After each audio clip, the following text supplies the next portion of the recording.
कोलकाता में जो एक हफ्ता पहले हुआ, पूरे देश में उसको लेकर अभी तक नाराजगी है। जैसे 31 साल की एक डॉक्टर की सरकारी अस्पताल के अंदर बलात्कार और हत्या किया गया। और ये भी आपने देखा कैसे ये केस सीबीआई के पास जब गया तो ममता बनर्जी इंसाफ की मांग को लेकर सड़कों पर उतर आई। अब देखिए वहां हो क्या रहा है। सीबीआई अपनी जांच कर रही है, ममता बनर्जी की पुलिस क्या कर रही है? ममता बनर्जी की पुलिस इस वक्त उन लोगों को कानूनी नोटिस थमा रही है जो लोग इस मुद्दे को उठा रहे हैं, चाहे सड़क पर उठा रहे हो, चाहे सोशल मीडिया पर उठा रहे हैं। आपको पुलिस कमिश्नर का बयान तो याद होगा ना कोलकाता का, कि जो डॉक्टर प्रदर्शन कर रहे थे, अचानक रात में आए 5-6 हजार लोग और वहां तोड़फोड़ की अस्पताल के अंदर घुस गए। उनका यह कहना था कि जो कुछ हुआ इसके लिए मीडिया जिम्मेदार है, और इसलिए लगता है अब वो जो उन्होंने कहा था उसको जमीन पर उतारने की कोशिश कर रहे हैं। मैं आपको लॉकेट चैटर्जी जो बीजेपी की सांसद हैं उनकी बात सुनवाना चाहता हूं। उन्होंने भी इस बात को उठाया है कि आखिर बजाय कि जांच में सीबीआई का साथ देती, कोलकाता की पुलिस आम लोगों को कानूनी नोटिस क्यों दे रही है? इसलिए पुलिस ने आपको बुलाया है। पहले तो मेरे पास कोई नोटिस अभी तक नहीं आया, आएगा तो अच्छे से जाएंगे हम लोग। करोड़ों करोड़ों जनता इसके ऊपर सोशल मीडिया में, मेरा फ़ोन में पूरा भर गए हैं, पूरा विदाउट पॉलिटिक्स यहाँ पे विचार के लिए वांट जस्टिस। इसके ऊपर देश का मांग है, पश्चिम बंगाल का मांग है।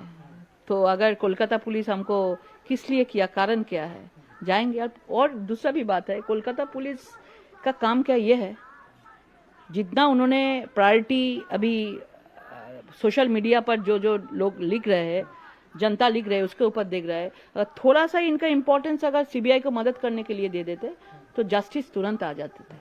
लेकिन ये लोग उल्टा किया, पूरा एविडेंस को छुपाने के लिए इसका पूरा कोशिश चल रहा है, डराने का कोशिश चल रहा है। हमको डरा के क्या होगा? ऐसी तो कोलकाता पुलिस स्पाइनलेस है, हम लोग डरते नहीं हैं। इनको भी नोटिस है, ये पूर्व सांसद हैं। अब देखिए वहां और क्या हो रहा है। ये चैलेंज ममता बनर्जी के लिए अब अपनी पार्टी में से खड़ा होना शुरू हो गया है। सुखेंदु शेखर रे, टीएमसी के नेता हैं सर बड़े, सुखेंदु शेखर रे, ये क्या लिख रहे हैं सोशल मीडिया पर? CBI must act Fairlie. चलिए, सीबीआई फेयरली एक्ट करे, समझ में आता है। कस्टोडियल इंटेरोगेशन, ये देखिए अगली लाइन बहुत गौर से सुनिएगा। Custodial interrogation of ex principal and police commissioner is a must to know who and why floated suicide story. वो कह रहे हैं कि पुलिस सीबीआई कस्टोडियल इंटेरोगेशन करे कोलकाता पुलिस कमिश्नर की। सुखेंदु शेखर रे कह रहे हैं ये। आगे सुने वो क्या कह रहे हैं। वो कह रहे हैं कि इससे पता चलेगा कि ये सुसाइड वाली थ्योरी कौन लेकर के आया था जब इतना जघन्य हत्याकांड है। तो why wall of the hall was demolished, जिस सेमिनार हॉल के अंदर हत्या हुई उसकी दीवार क्यों गिराई गई रेनोवेशन के नाम पर? किसने किया? Who patronised Roy to be so powerful? Why sniffer dog used after 3 days? Hundreds of such questions make them speak.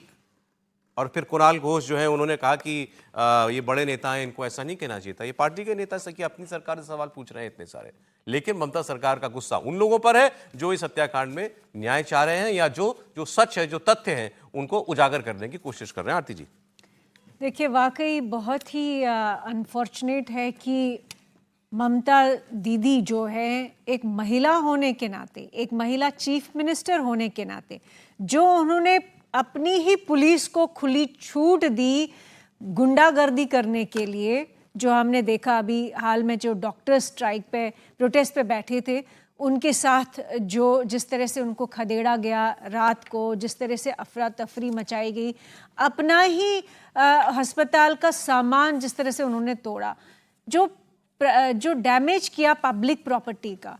और ममता बनर्जी चीफ मिनिस्टर होने के नाते, एक महिला होने के नाते अपनी पुलिस को रेन इन नहीं कर पा रही है, अपनी पुलिस को लगाम पे नहीं लगा पा रही है, और ऊपर से एक तो चोरी और ऊपर से सीना जोरी कि वही पुलिस जो है आज की डेट में सबसे बड़ा सेंसर बोर्ड बन चुकी है। वही पुलिस सोशल मीडिया पे इतने लोगों को, शिफाली वैद्य जैसी एक इन्फ्लुएंसर को, राइटर भी हैं उनको वो नोटिस भेज रहे हैं। बड़े सारे लोगों को नोटिस मिल चुके हैं और उनको धमकियां दी जा रही है कि ये बंगाल पे कुछ ना बोले। तो ये कहाँ का लोकतंत्र है? ये किस तरह का अपना ममता बनर्जी जो है अपनी प्रोजेक्शन कर रही है? उनको अगर सहानुभूति है वाकई एक महिला होने के नाते, तो सबसे पहले अपनी जो पुलिस को उन्होंने जिस तरह से मिसहैंडल किया है पूरे केस को, हमने कितनी सारी रिपोर्ट्स पढ़ी है कि क्राइम सीन को तो लगभग वॉश ही कर दिया उन्होंने, वहाँ पे तो पेंट वगैरह चल रहा था, और उसके बदले ममता बनर्जी जो है चाबुक चला रही है पुलिस के थ्रू। दूसरी तरफ वो जो कहूँगी क्रोकोडाइल टीयर्स जो दिखा रही हैं कि वो डॉक्टर महिला जिनके साथ इतना बड़ा रेप हुआ, उसके बाद ममता बनर्जी जो है वो कोई भी, मुझे किसी भी स्थिति में नहीं लग रहा है कि वो कंट्रोल में है। अच्छा। अगर वो कंट्रोल में होती तो पुलिस जिस तरह से बिहेव कर रही है, क्या ये वो नैरेटिव कंट्रोल करना चाहती है ना, उनको लगता है मीडिया और सोशल मीडिया के जरिए उनकी छवि, पुलिस की छवि नैरेटिव तो ठीक है, लेकिन जिस तरह से उन्होंने गुंडागर्दी की है, पुलिस ने ही गुंडागर्दी की है, क्या ये उनकी इमेज अच्छी बना रहा है कि बिगाड़ रहा है? उनकी इमेज तो लगातार बिगड़ रही है आम जनता में। जी, पुलिस अब नोटिस का काम कर रही है। नहीं, पुलिस तो सोशल मीडिया पर पहले ही अभियान चला रही थी। देखिए, ये जब राज्य को जब समझ नहीं आता है कि घटना हो गई है, इससे कैसे निपटना चाहिए, चीजें नियंत्रण से बाहर चली जाती है, तो उससे ऐसे ही बड़ी बड़ी गलतियां होती है। इस समय ममता सरकार से इस घटना पर जो स्थिति है वो नियंत्रण के बाहर है, तभी पार्टी में आपको आवाज मिल रही है। तो अब यह है कि एक पॉलिसी बनी होगी कि कम से कम जो बाहर और इधर विरोध हो रहा है उसमें डर से कुछ लोगों को अरेस्ट करो, उसको नोटिस करो, चुप कराओ, बाद में निपट लेंगे। लेकिन ये जो पॉलिसी है, मतलब आश्चर्य का विषय है कि आप पूछ रहे हैं क्या है, लेकिन इस देश में बीजेपी के अलावा और भी तो पार्टी है, वहां कम्युनिस्ट पार्टी के अलावा। क्या इसमें लोकतंत्र और संविधान का हनन हो रहा है कि नहीं हो रहा है? संविधान के रक्षक कहां है? क्या कांग्रेस पार्टी जो जिला जिला में संविधान रक्षक घोषित कर रही है, पश्चिम बंगाल में उसको संविधान की रक्षा की स्थिति नहीं दिखाई दे रही है? तो ये केवल ममता बनर्जी का विषय नहीं है जी, इसमें तो जो लोग भी अपराध करना जो है, उससे ज्यादा बड़ा अपराधी तो अपराध करने वालों की गलतियों का समर्थन करना है। ठीक है। लेकिन मैं लगातार ये कह रहा हूं कि ममता बनर्जी वामपंथ शासन के विरुद्ध जिस विचारधारा को लेकर के उनको पराजित करने आई और पराजित की, दुर्भाग्य से उसके लोगों ने धीरे धीरे इनकी पार्टी मशीनरी पर, सत्ता की मशीनरी पर इस ढंग से कब्जा किया हुआ है कि इनका लगभग कॉन्ट्रैक्ट खत्म हो चुका है, और वो उसी प्रकार से ये बात इन्होंने भी कही, Mamata Banerjee is not in control. आपको भी ऐसा लगता है? हाँ, मैंने कहा ना कि वो कंट्रोल में क्या है कि वो बिल्कुल छूट गया है ना। तो ममता बनर्जी को जितना हम लोग जानते हैं, वो एक फाइटर रही है, वो इस प्रकार से एक्ट कर रही है, इसका मतलब आप देख ही नहीं रहो कि आपकी पार्टी कहां है, आपकी सत्ता कैसे एक्ट कर रही है, पॉलिटिक्स कहां जा रही है। और कम से कम ऐसे मामले में तो ये बर्ताव नहीं होना चाहिए था। समीर जी, मैं महाराष्ट्र की खबर पर आपके पास आ रहा हूं। महाराष्ट्र में देखिए अब क्या हो रहा है, अगली खबर पर मैं आ गया। महाराष्ट्र में ये दो धड़े हैं, हम सब जानते हैं भाई। दोनों के सामने एक सवाल है, जीते तुम मुख्यमंत्री कौन? इधर क्योंकि जो एमवीए है, जहां पे उद्धव ठाकरे मुख्यमंत्री बने थे, अब वो उनको लगता है कि भाई मुझे एक बार मुख्यमंत्री बनाया, चुनाव जीते, अब मुझे ही प्रोजेक्ट करके चुनाव लड़ना चाहिए, मैं ही चेहरा था सरकार का। ठीक है, 2.5 साल तक मुख्यमंत्री रहे थे, 2-2.5 साल तक, लेकिन उनको कांग्रेस और शरद पवार से ऐसा कोई आश्वासन नहीं मिला। दूसरी ओर बीजेपी के अंदर भी ये सवाल उठेगा, एकनाथ शिंदे को एकाएक मुख्यमंत्री बना दिया, अपने पूर्व सीएम को, जिसके नेतृत्व में आप चुनाव जीते 2019 का, देवेंद्र फडणवीस का, उनको मजबूर करके डिप्टी सीएम बना दिया। अब आप आगे चुनाव जीते तो क्या एकनाथ शिंदे को कैसे आप नीचे उतार देंगे, या देवेंद्र फडणवीस को क्या मुख्यमंत्री बना पाएंगे क्या? दोनों तरफ सवाल है।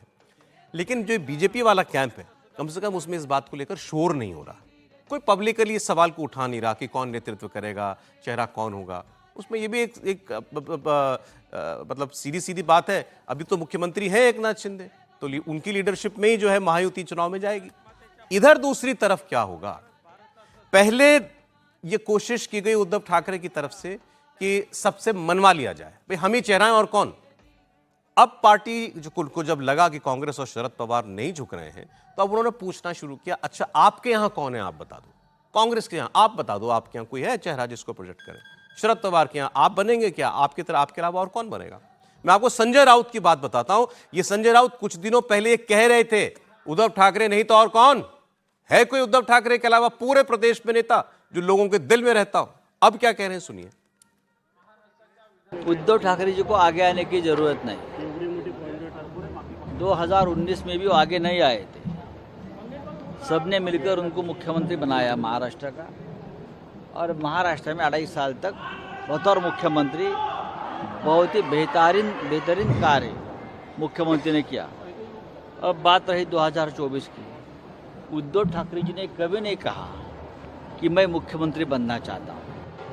कल का आप भाषण सुनिए, अगर कांग्रेस और राष्ट्रवादी कांग्रेस के पास कोई चेहरा होगा तो सामने लाइए।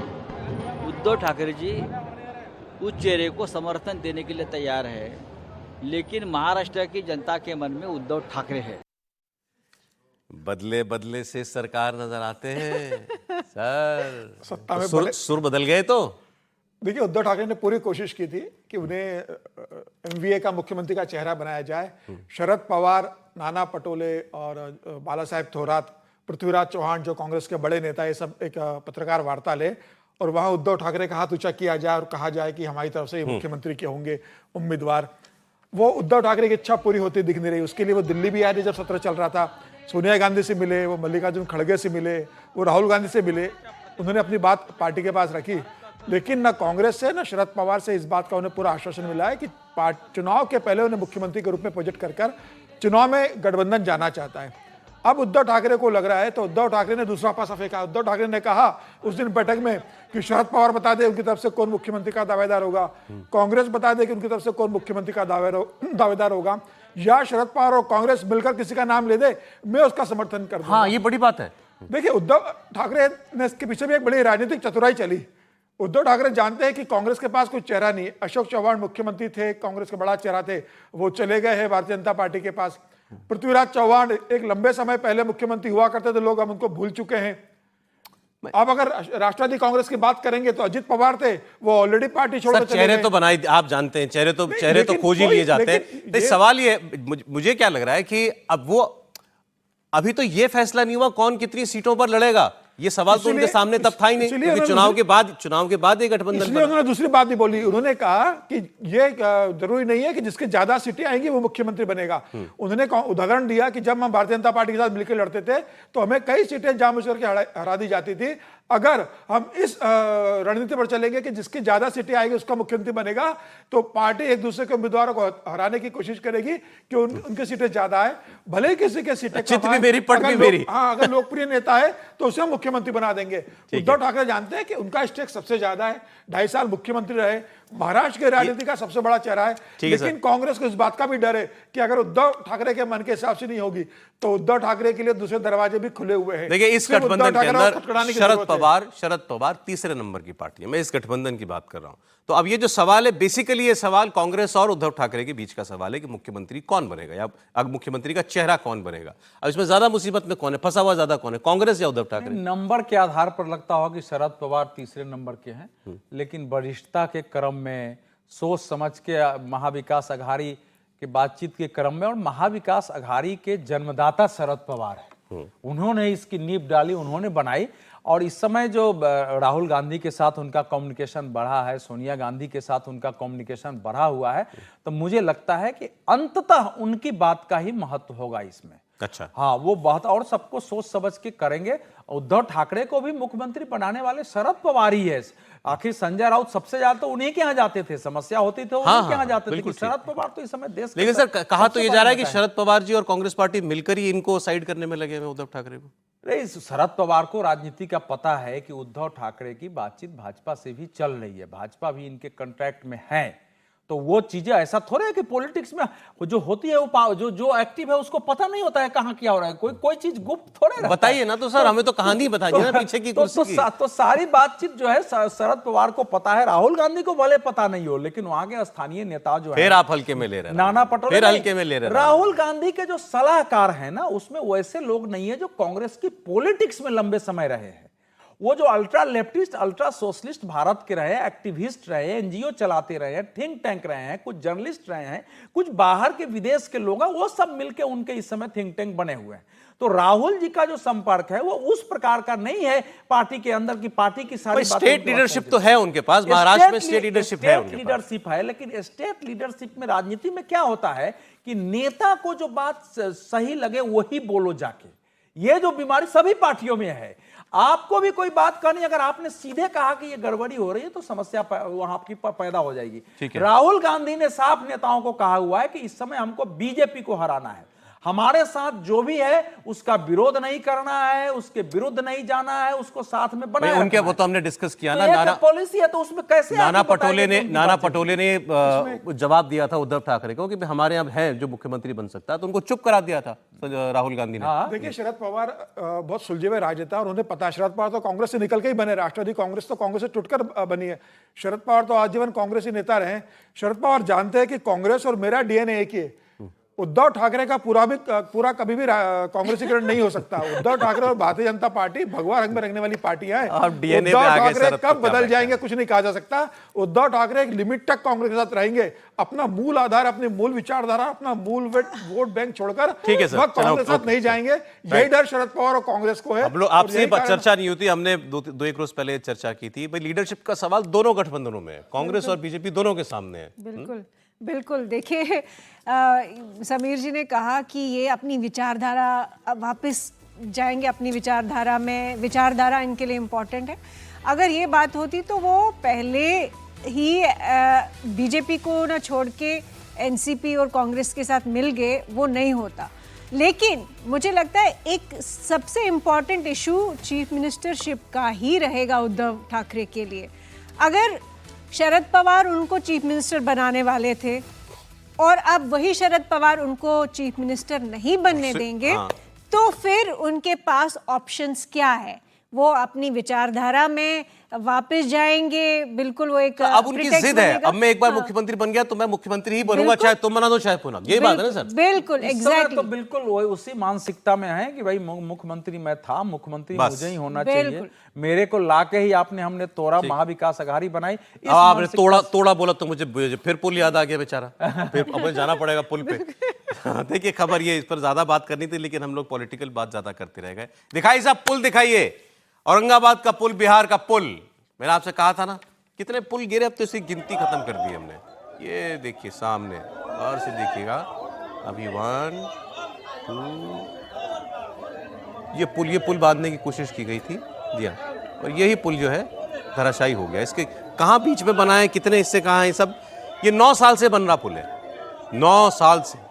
तीसरी बार गिरा है एक ही पुल, 1200-1400 करोड़ रुपया इसके ऊपर लगाया गया है, लेकिन ये पुल है कि बंधने का नाम नहीं ले रहा। न जाने कौन से इंजीनियर, कौन से आर्किटेक्ट जो है वो इस काम में लगे हुए हैं, कौन सी कंपनी को ठेका दिया गया है जो 9 साल से एक पुल नहीं बना पा रही है। भाई अगर और आपने पिछले 1 साल भर में देखा ना, धड़ाम धड़ाम बड़ाम कितने पुल, 1.5 दर्जन से ज्यादा पुल तो गिरे हैं बिहार के अंदर। भाई किसी बड़ी कंपनी को आप ठेका दे देते इसका? बिल्कुल। देखिए, बाहर से कोई कंपनी बुला करके इससे पुल बनवा लेते। सौरभ जी, इनफैक्ट ये भी कई बार कहा जाता है कि बिहार को स्पेशल कैटेगरी या स्पेशल जो पैकेज चाहिए था वो इसलिए भी नहीं मिला क्योंकि बिहार की जो सरकार है उसको खुद ही नहीं पता है कि उस पैसे का क्या किया जाए और किस तरह इस्तेमाल किया जाए। वो उसका उदाहरण आप देख रहे हैं कि जिस तरह से पुल गिर रहे हैं लगातार हमने पिछले 2-4 महीने में देखा है, 2 महीने में, कि ये ऐसा लगता है कुछ जैसे बहुत कुछ सड़ गया है। हाँ, ये एडमिनिस्ट्रेटिव करोजन जिसको कहते हैं, अंदर ही अंदर जो करप्शन है या इनएफिशिएंसी है, इनकॉम्पिटेंस है, मेरिटोरियस हमको नहीं दिख रहा है कि वो एडमिनिस्ट्रेशन चला पा रही है। ये सबसे बड़ा इशू जो है ये बिहार, इनफैक्ट कुछ स्टेट्स में खासकर बिहार उसका सबसे टॉप पे उस लिस्ट में है, क्योंकि हमने बेशक बिहार में ट्रांसफॉर्मेशन आया होगा लेकिन इतना धीरे धीरे ट्रांसफॉर्मेशन आया है, और दूसरा जिस तरह का इंफ्रास्ट्रक्चर बन रहा है वो ये दिखा रहा है कि करप्शन जो है वो उसकी एडमिनिस्ट्रेशन की जड़ें खराब हो चुका है। आपने जैसे कहा इंफ्रास्ट्रक्चर, देश में हर राज्य के अंदर तेजी से पिछले 10 साल में कम से कम विजुअल, मतलब आप जो देख सकते हो आंखों के सामने, वो इंफ्रास्ट्रक्चर खड़ा हुआ है। यूपी सबसे बड़ा उदाहरण है। यूपी के पुल, यूपी की हाईवे, यूपी की सड़कें, इस वक्त लोग जो है उसके उदाहरण देते हैं। बिहार में क्या हो गया? इंफ्रास्ट्रक्चर बना लेकिन क्या इंफ्रास्ट्रक्चर रोबस्ट बना, इस पे मुझे बहुत संदेह है। ये सिर्फ इस सरकार की नहीं है। अगर आप क्योंकि बड़े सारे पुल जो है, बड़े सारा इंफ्रास्ट्रक्चर यूपीए सरकार में बना और वो अभी टूट रहा है, तो कहीं ना कहीं इंफ्रास्ट्रक्चर, खासकर मैं कहूंगी इसमें पैसा लगा है, लेकिन कितनी चोरियां हुई है, कितना खराब मटेरियल लगा जरा है। एक बार बिहार की बात सर, बहुत छोटे में सर। देखिए ऐसा है कि बिहार में सड़कें तो जबरदस्त बनी हैं, पहले जाने में नहीं, ये सब आप मैं खुद, अच्छा ठीक, हम लोग जाते हैं, पुल क्यों, जो सड़कें बना रहे हैं वो पुल क्यों नहीं बना पा रहे? नहीं, क्या है कि ये पुल, इसको तो अब तोड़ने का भी आदेश है, इस पुल को तोड़ने का। 22 पुल गिरे हैं, ये बहुत चिंता का विषय है। 2 सालों में करीब करीब 22 जो है पुल गिरे हैं, पिलर गिर रहे हैं, बनते समय गिर रहे हैं, ये चिंता का विषय है। तब तो मुख्यमंत्री परेशान होकर के देख रहे थे, हाथ जोड़ रहे थे कि भैया कैसे भी बना दो, आओ तुम्हारा पैर पकड़ लेता हूं, बनाओ। आधे अधूरा उद्घाटन करनी पड़ रही है एक क्षेत्र का, तो वो स्थिति वहां बनी है, इसकी जांच भी हो रही है। लेकिन कई बार आप देखिए वहां क्या है, मुझे जो स्थानीय पत्रकार बताते हैं कि बड़े ठेकेदार जो है वो सब कॉन्ट्रैक्टर को दे देते हैं। सब कॉन्ट्रैक्टर जो है सबके साथ मिलकर वो भ्रष्टाचार करता है, कुछ है। दूसरा क्या है कि वहां जो बलुअट मिट्टी है फलाना, उसकी ठीक से पैमाइश नहीं होती है कि वहां किस स्तर का किया जाना चाहिए। या तो इनएफिशिएंसी है या चोरी है ना, दोनों या तो है। तुमको करना नहीं आता। नहीं, दोनों है, दोनों। इस कारण तो वहां कई कंपनियां दिवालिया हो गई, पूरा का पूरा। सर समय इतनी इजाजत दे रहा, समय बहुत छोटे ये में। ब्रिज जो गिरा सर, हर 14 महीने के बाद 3 बार गिरा, हर 14 महीने बाद गिरता रहा, बड़ा टाइम से और गिरता है। हाईकोर्ट के निर्देश के बाद एसपी सिंगला जो एजेंसी थी, उसको कहा था जब ब्रिज गिरा था कि आपको फिर कंस्ट्रक्शन करना है, और वो कंपनी बार बार बना रही है और बार बार ब्रिज गिर रहा है। आप कह रहे हैं कि इसकी जांच का आदेश देंगे, और अभी तो उप मुख्यमंत्री का बयान आया है कि एजेंसी बना नहीं रही है और सरकार बदनाम हो रही है, बोले ये एजेंसी की लापरवाही है। मुझे लग रहा है सरकार की और की लापरवाही, सरकार के बदनामी मंत्री, सर, ठेकेदार, मंत्री, अधिकारी, इंजीनियर सब मिले हैं। और ये सब बदनामी भ्रष्टाचार केवल का परिणाम राज्य है। की नहीं होती है, राज्य की सरकार की नहीं होती, देश की होती है। तस्वीरें दुनिया भर में जाती हैं कि हिंदुस्तान में पुल खड़ा करना नहीं आता क्या सरकारों को?